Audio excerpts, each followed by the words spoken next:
अस्सलाम वालेकुम। आज के इस वीडियो में आपको बताएंगे ज़िंदगी भर के निचोड़ टोटकों के बारे में। सालन में गलती से ज़्यादा नमक डल जाए तो परेशान ना हो। इसमें सिर्फ एक छिला हुआ आलू डाल दें, वो तमाम इजाफी नमक जज़्ब कर लेगा।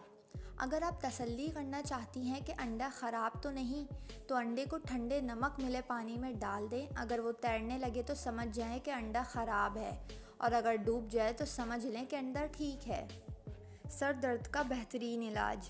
एक लीमू लें और उसे काटें, फिर उसको अपनी पेशानी पर मलें। सर दर्द ठीक हो जाएगा। अगर आप मच्छर के काटने की वजह से तकलीफ़देह ख़ारिश का शिकार हैं, तो इस जगह पर थोड़ा सा साबुन लगाएं, ख़ारिश फ़ौरन गायब हो जाएगी। अगर आपके घर में चूटियाँ और कॉकरोच बहुत ज़्यादा हैं, तो इनसे छुटकारा हासिल करने का तरीका ये है कि फ़र्श पर चॉक से लकीर लगा दें, फिर देखें क्या होता है। अंडे को उबालने से पहले अगर पानी में थोड़ा सा नमक मिला दें और फिर अंडा उबालें, तो अंडे का छिलका फटता नहीं है। खाने से पहले हमेशा थोड़ा सा नमक चखने की आदत डालें, इससे इंसान बहुत से अमराज से महफूज रहता है। अगर आपका लोहे का फर्नीचर जंग आलूदा हो गया है, तो तारपीन के तेल को कपड़े पर लगाकर इसे साफ़ कर लें।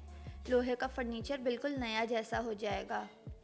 लेदर के फर्नीचर पर स्याही के सख्त धब्बे लग जाएं, तो नील पॉलिश रिमूवर से साफ़ किए जा सकते हैं। उम्मीद करती हूँ आपको ये वीडियो पसंद आई होगी। वीडियो को लाइक और मेरे चैनल को सब्सक्राइब करके बेल नोटिफिकेशन ज़रूर ऑन कर लें।